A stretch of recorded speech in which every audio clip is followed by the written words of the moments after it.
I took myself off on a 36-hour pilgrimage to a very ancient megalithic site called Gunung Padang. If anyone has seen Ancient Apocalypse with Graham Hancock, you'll know that it's the first sacred site that he visits there. And that's saying something, because this guy is like, I don't know if you know about Graham Hancock's work, but he's really the top of the top of, of these anthropologists and historians that are determined to uncover the truth of our origins, right? Really of our divinity. And he talks a lot about how history has been written so that we're led to believe that before the flood, and it's amazing, isn't it, that every single culture on the planet, every single religion, all concurs that there was some kind of cosmic catastrophe that resulted in something, the myths give it, the dragon, and they give it all of the mythology and the names of what happened, but really it was a cosmic event. And my belief is that it was an intervention of meteorites, of a comet that hit the earth, and that caused the flood, right? And so all life on earth as we know it was pretty much wiped out.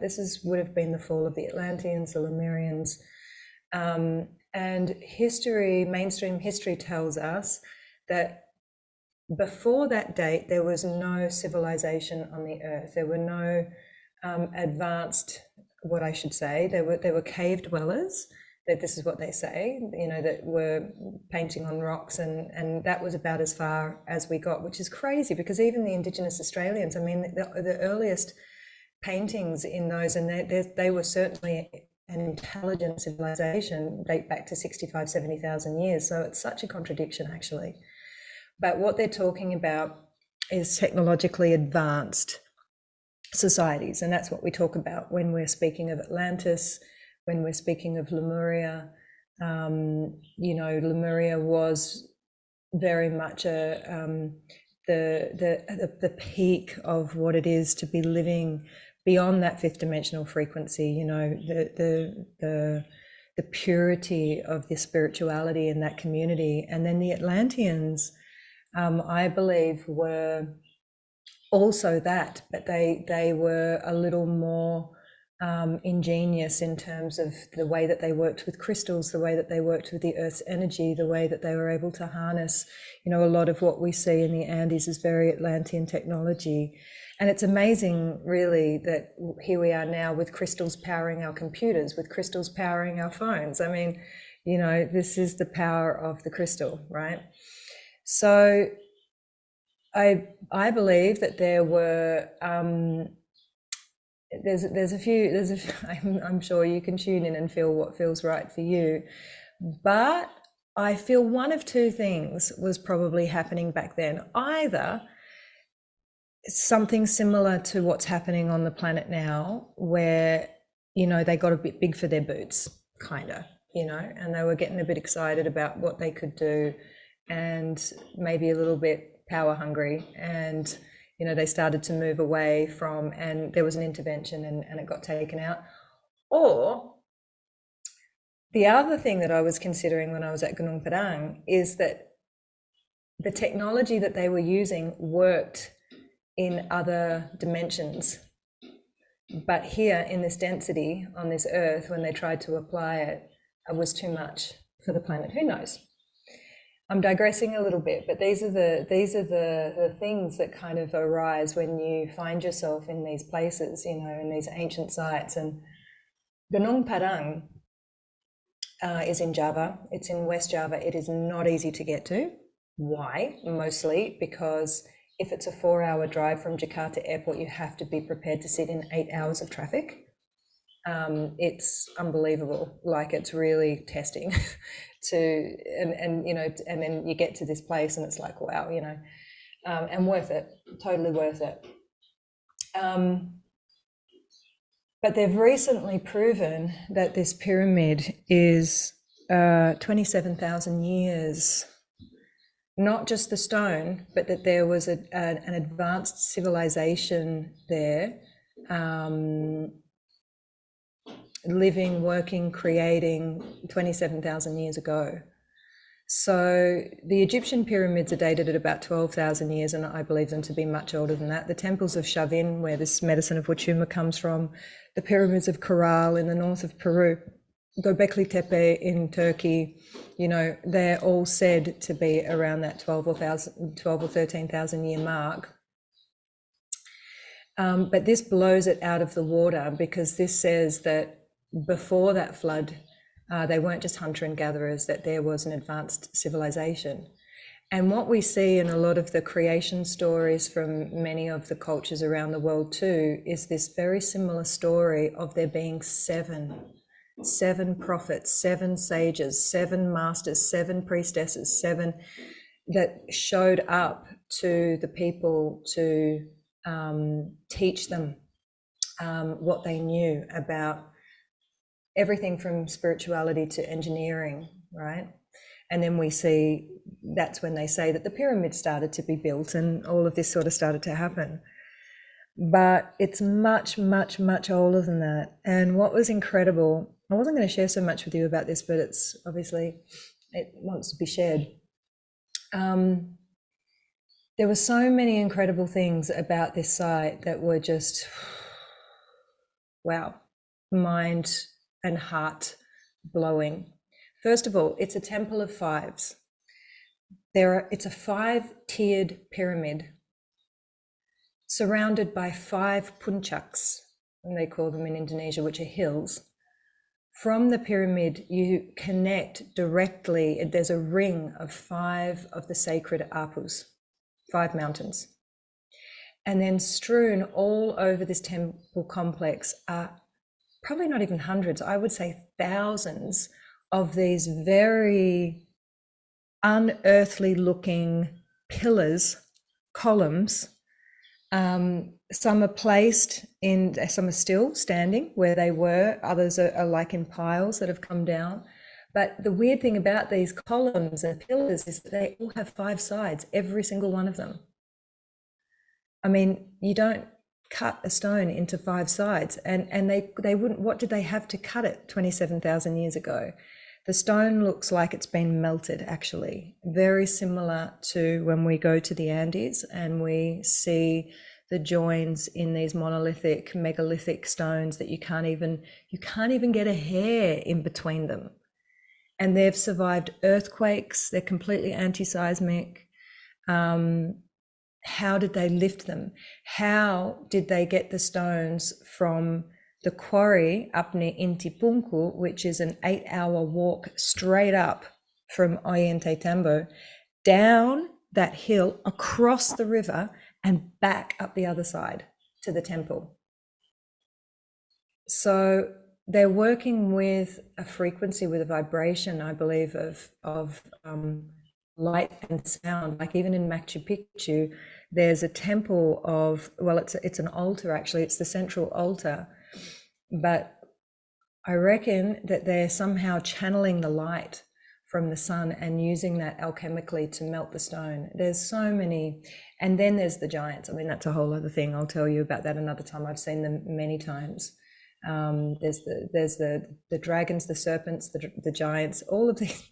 So, you know, you go to these places and you start to really feel like, wow, what were they encoding back then for us now? Right? Because I really believe that, and this is, how does that relate to the work that we're doing? Well, it all relates, because the reason that you're here, one of the reasons that you're here, and one of the reasons I believe that we're so drawn to visiting these ancient and sacred places, is because there is yachai coded into, that's wisdom, divine intelligence, memory, coded into these portals, into these temples, into the rocks, into the stone. So how delighted do you think I was when we get to the 3rd tier of this temple, and my brother Jero Manko Ekabudi, Adibuddha, says to me, come here, this is the stone of wisdom.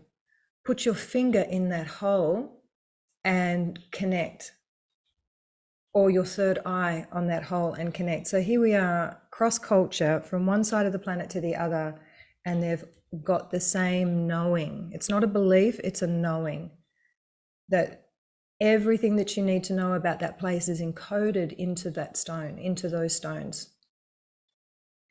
And what I received from there was that each one of those 5 tiers of that pyramid is connected into, well, for me, where I was able to follow them to were very specific portals and sites that I go to regularly in the Andes. And I know that part of what I'm doing is gridding these things. And of course, there'll be other sites on the earth as well. I mean, people actually do, make this part of their mission in this life, like Matthias De Stefano, like connecting the dots of these places together. I tell you something off the charts amazing. I'm on the 2nd level and I said to Catalina, this is Kia Rumioch. This is Kilurumiok. This is the Temple of the Moon. This connects directly to the portal of the Temple of the Moon. And last year when I was there at the Temple of the Moon, Maestro Puma took me away from our group and he's like, come with me. And he took me behind this place is phenomenal. It's a whole other story, but it's the Temple of Priestesses. It's a temple of 5s. And behind the main cave where the women used to give birth, which has petroglyphs of star beings all over the walls, it's mind-blowing. Behind that cave is a tomb. And from that tomb, they excavated what we call a waiki, or an alien being. Puma was there when it happened. The Ministry of Culture swept in, took it, and took off. That's what they do, took it away. But Puma wanted to give me an initiation into the golden dragon, as he called it. Now that's weird because we don't work with dragons in the Andes, hardly. It's not like in Bali where the dragon is the thing, in other cultures. So in this tomb, there was very clearly inside the tomb a golden dragon. You could see it in the rock and in the wall. And he gives me this karpai to initiate this energy and then tells me that this is connecting something between here and the work that I do here in Bali. So I'm here on the 2nd level. Wow, this one's Kia Rumiok. The next thing, at the end of the day, we turn our phone on and all of these photos start popping up from Kia Rumiok, one after the other. And Catalina's like, look at my phone. And it's like boom, boom, boom on my phone. It's boom, boom, boom on her phone. If that wasn't amazing enough, we then realized that it was 1 year ago to the day that I was in that temple, receiving that initiation to connect me to the golden dragon. Now, last thing I'm going to tell you about this story, what ties it all together. There were so many things, but what ties it all together is I was asking for a queer.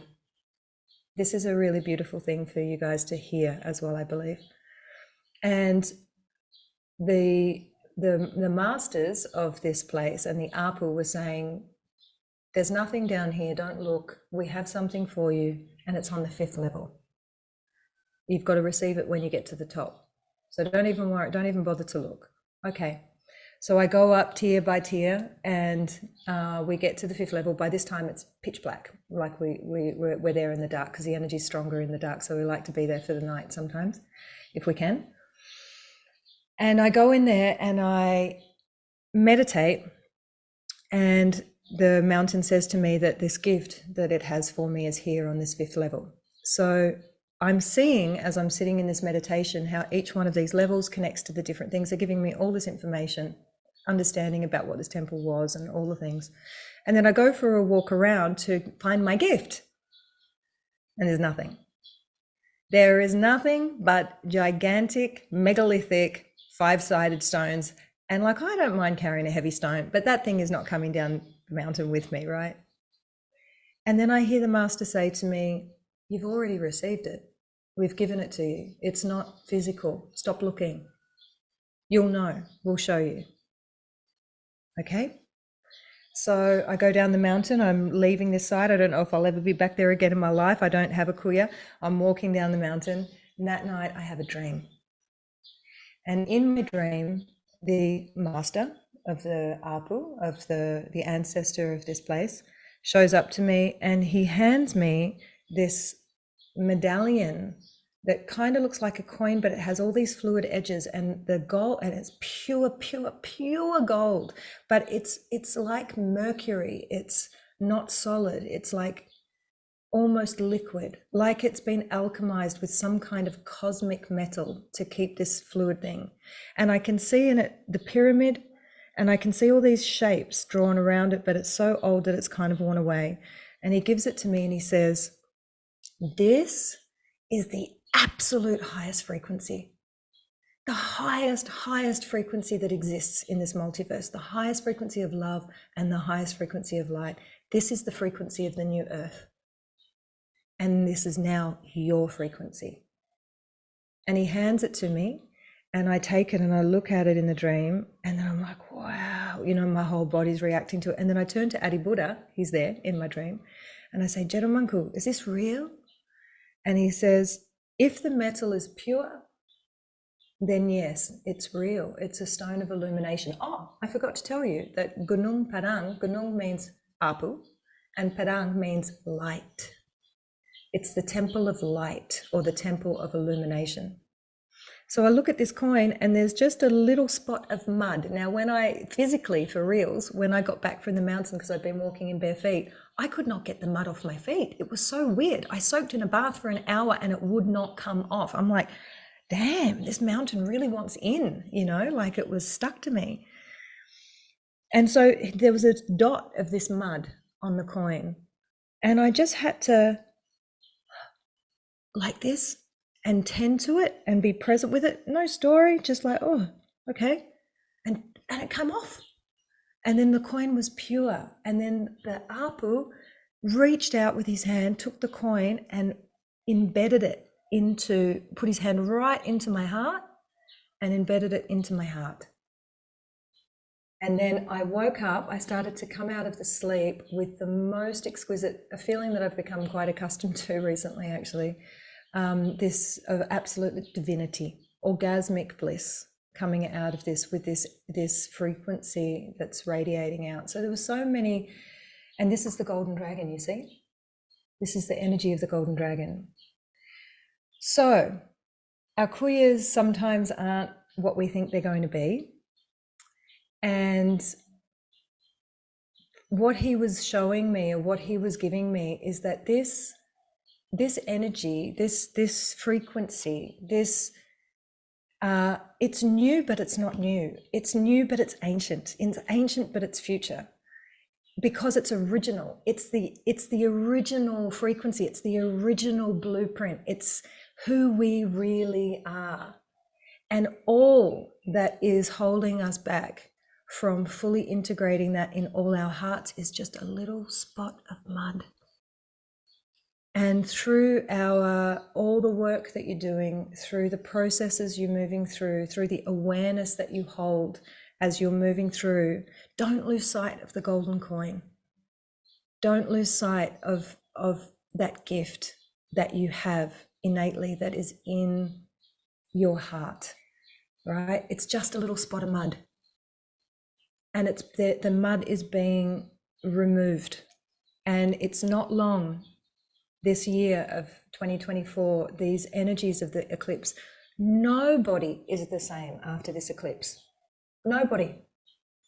There is nobody on this planet that is the same after this eclipse. This earth is not the same after this eclipse. Whether you're aware of what's going on or not, ancestral lines were being cleared. Souls were being liberated. The frequency of the earth was being recalibrated.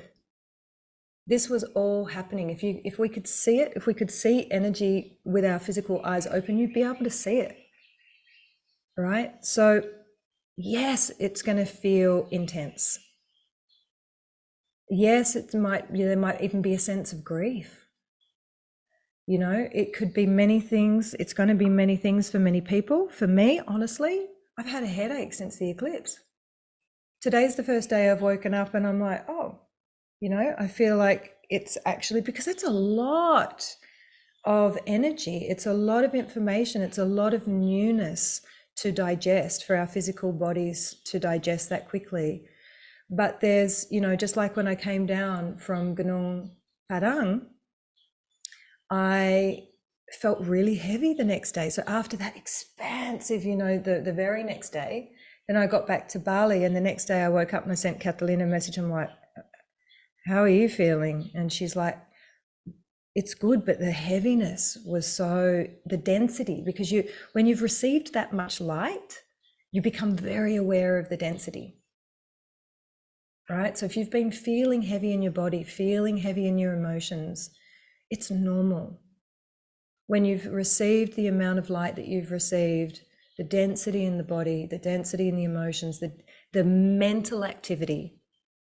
Like for me, I've been and then nothing. It's like I can't grasp. I don't even know who I am, really. I'm like, why am I doing what I'm doing? Why am I sharing this? Who am I? What's going on? Like, and it's not coming from a thing of doubt. It's coming from the simulation is breaking down. The ego and its attachments to who we think we are, how we think things should be. We're questioning what's really true, what's really true. And that's an awesome thing, because it's leading us back to purity. We're refining the purity of how we're living, of what we're sharing, of what we're choosing, of who, you know, and it's just be gentle with yourselves in that process. If you're feeling like you're in the void and like you're lost and you don't know what's next, and, you know, everything feels up in the air, awesome. The trick is just to try and be patient with it. Because, you know, the nature of us is we're like, I feel stagnant, I feel stuck, I don't know, I'm confused. Do I still want to keep doing what I'm doing? And we're being called more and more over and over again, and you hear me saying this all the time, to come back to our true work. Our true work is who you came to be, not what you came to do.